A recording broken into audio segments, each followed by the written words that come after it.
All right, looks like we outlasted them. So they're taking their break out through there. They made the comment, the Prime Minister of New Zealand, which was an interesting quote about wanting to make that the place, to be the best place in the world for the children to grow up. If you restructure, I'm going to get in trouble for this. If you restructure the verbiage, it does sound a lot like "Make America Great Again" as far as the sentiment, but unfortunately, that sentiment right now carries some very negative weight.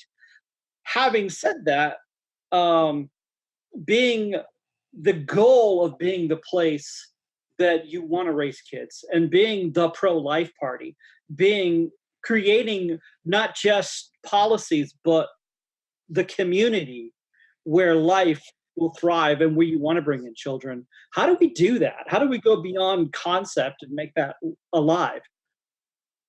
Yeah, from my perspective, and I need to say as a preface, Jeffrey, my wife is from New Zealand, and so I got to say it's a good place here. Anyhow, I need to pander a bit, but as far as we talk about running as your typical concerned, average Midwestern parent, and so we look at almost everything through the lens of being a parent with kids in society. And not just our kids, those kids in the inner city, the kids in the third world. And so if we don't come at it with that kind of a paradigm, like we've become a society that's tremendously narcissistic. It's all about me, and even the adults are forgetting about the kids. I mean, the most poignant thing recently is one of the kids, after one of the school shootings, talked about looking at a parent and saying, well, how are you going to protect me? Like, we're forcing these kids to go to school, but we can't protect them at this point.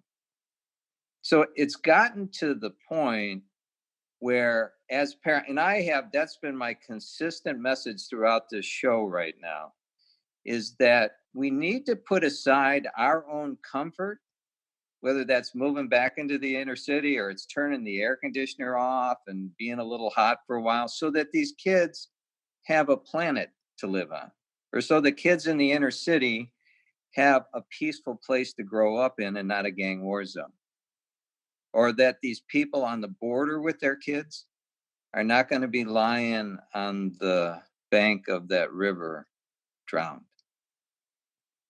We need to, as a society, and we need leadership that can step forward and say, not only, it's not rhetoric with me. I gave up almost 30 years of my life in order to go out into the country to research all these models. I gave up a profession, I gave up our home in order to go out and look at what was working, and then try, long before I ever get to the White House, Jeffrey, at every turn, I talk about these things with the hopes of planting seeds so people pick up on it and it ripples out from there, so that some kids have a better world now.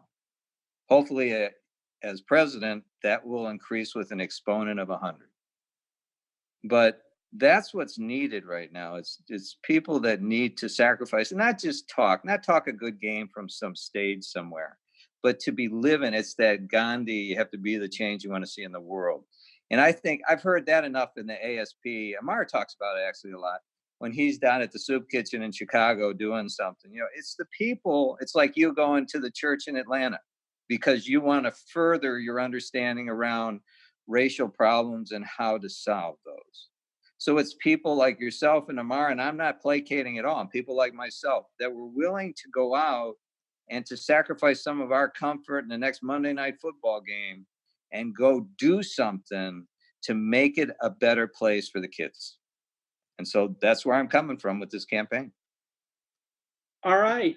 Christy, before they come back in, talking about making, being the place, being the community, that's not just for maybe the US, maybe for the world, to point to. How do we, it's a bold vision.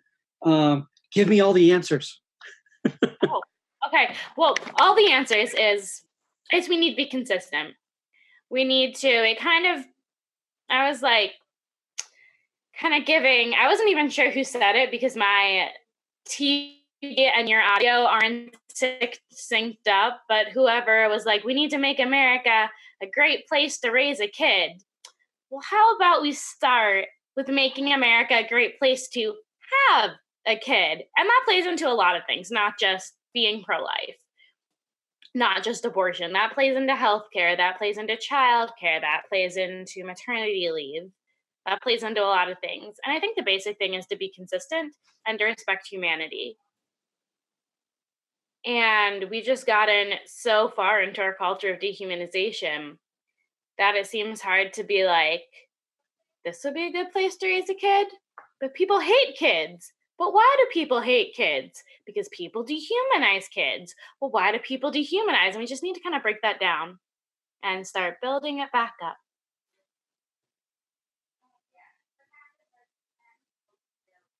Your mic's off. Right. So actually Zoom kind of muted me myself. So what I want to do is, do you want to go back? They're back to it a little bit. We'll pop in and we'll pop back in. So just raise your hand when you got something.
So what do you, Joe, you're unmuted. Okay, good. Yeah, and to stay with the theme I've been talking about all night, and I was listening to this with you, I believe in an assault weapon ban as well. And I think there needs to be stricter background checks and et cetera, et cetera. But that, again, is looking at symptoms. To go back to what you need to do in the cities is to do this Marshall Plan and change the infrastructure, rework the whole thing.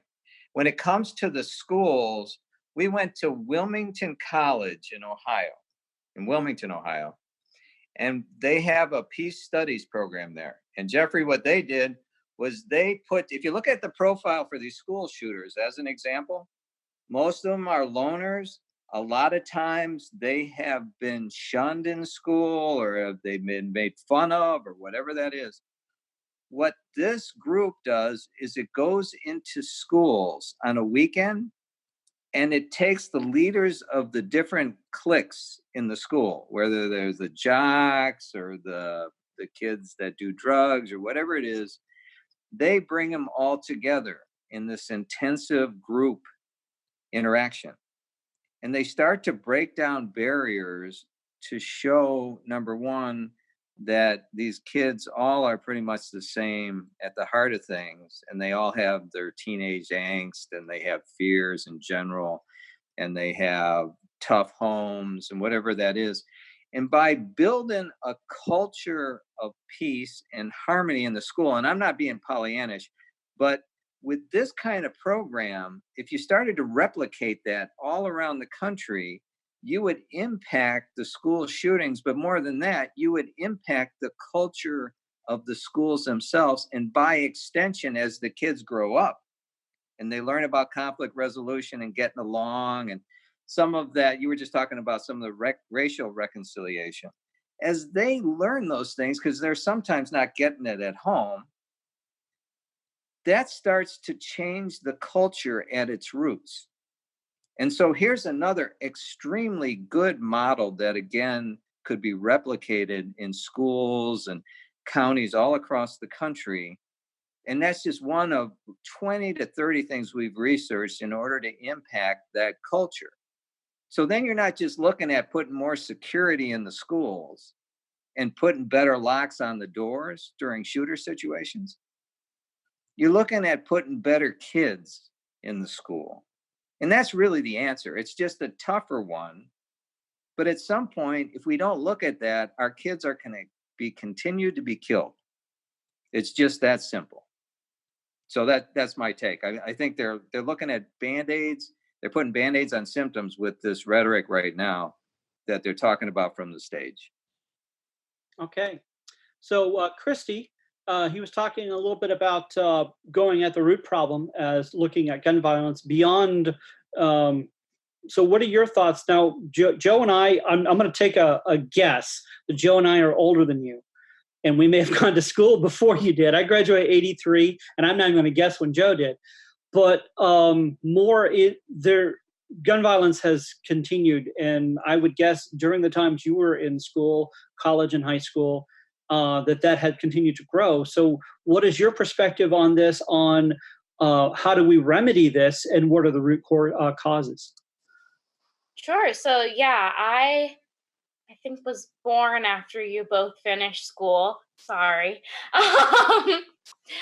I just thought that things like practicing hiding in the closets was normal. And it took me a while, and kind of, I guess I was probably in high school before I realized that's not normal. That's not good.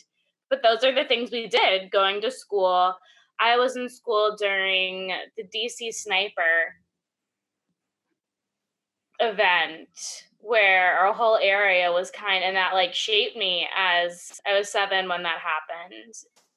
And I just thought that was life. I was like, snipers come in and they shoot kids' parents, and that's a thing in your community, and you have to stay inside for a couple months. And that's not normal. That's an epidemic of violence, of gun violence. So I think, we definitely have to go to the root problems and figure out why are kids feeling like this is a solution. I was a psychology major in undergrad, and I took a antisocial behavior psychology class, and I learned that often it's a cry for help.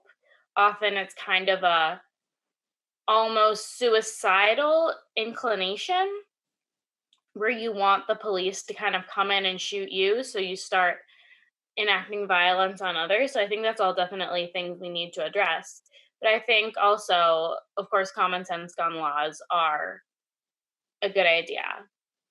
I really like Cory Booker's proposal last night of having a gun license like a driver's license. So I think they both need to work hand in hand. All right.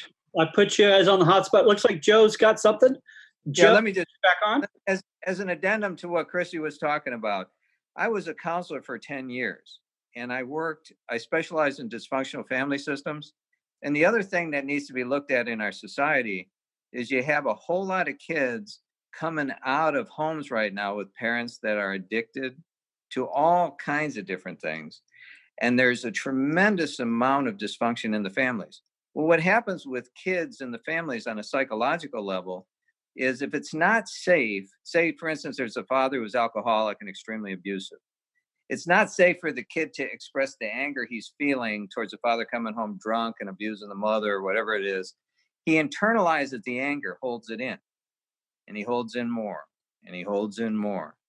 And after a while, Jeffrey, it bubbles up to the point, if he doesn't have an outlet or help in order to vent, what does he do? He picks up a gun. He does some kind of acting out thing where somebody gets hurt. So if we don't look at also, besides the culture in the schools, we look at the dysfunctional family systems at this point and impact those at their roots, then this won't change either. And again, that's even harder than the school thing I was talking about. But if we don't look at that issue, and I've worked with so many families and so many kids that have had that internalized anger, that it came out in a whole lot of different ways, or they ended up repeating the cycle, the addictive cycle, and became alcoholic themselves, or became drug addicts, or became whatever they became. And so there's another tougher situation. I have a thing on my website that talks all about that. There's a couple audios that talks in depth about how we need to heal the family at its roots in America. I think that's crucial. And we talk now, there's a lot on our plate, and obviously we can't go into everyone's home, and it would be disturbing if we did go into everyone's home. But as an organization, as a political party, as hopefully a government, we can offer resources, tools, we can steer things in the direction. So What are some pro-family things that we can do, first of all, as a party now, if we're not in office, but then what can we do once we get people in office? Yeah, as an example, we went to Glendive, Montana. Glendive, Montana what happened was there was a shooting in that town. That was the direct result of drug addiction with some kids. Somebody got killed. The parents all came together in Glendive, Jeffrey, and they set up this intensive safety net where they started to bring counselors into the school. They started to have parenting classes at the local library. They brought in counselors in order to give educational seminars. They created this whole healthy family, healthy community model in Glendive that is working excellent, just an excellent model. So there's one example. Also, I work for a county agency. If some of those mental health levies, those are extremely important on a local level in order to subsidize that kind of counseling, especially for people in lower socioeconomic incomes that need the help but couldn't afford to go to a $75 an hour therapist. And so we can set up in each county a safe. That's another thing we researched at length, was like pieces of a puzzle you could put together for mental health. God bless Rosalind Carter, actually. She was the one who started to bring this to the forefront, saying mental health issues should be on a par with physical health issues. And you don't hear that from these candidates right now when they're talking about universal health care. Hopefully that's part of their plan, because the mental health issues a lot of times not only lead to the stuff I was talking about, to lead to all kinds of physical things, because the more you hold that in, the more depression you see, the more your immune system gets depleted and people end up with cancer and other stuff. There's a direct correlation between mental health issues and physical. So looking at the clock, they're not on right now, so we outlasted them. So I know. I'm waiting for a commercial, Jeffrey. I'm sorry, what was that? I'm waiting for your commercial, Jeffrey. There's got to be one. Actually, Joe, in some ways, you're the commercial today. Yeah. I can be the commercial. I know you could. Go ahead, Christy. We're waiting. So, do you have something else before we wrap up, Christy? Oh, no. Okay. Well, other than you'll be in the American Solidarity Party commercial, I bet you would be amazing at that. Thank you. So, all right. So for those still watching, or those who are going to watch later on YouTube, or watch this link, because it'll be available, I'll encourage you this weekend, big weekend for the party. We have our votes for national committee. We have our votes for delegates, where they're going to look at the platform. And then it's going to build up towards an election also in September.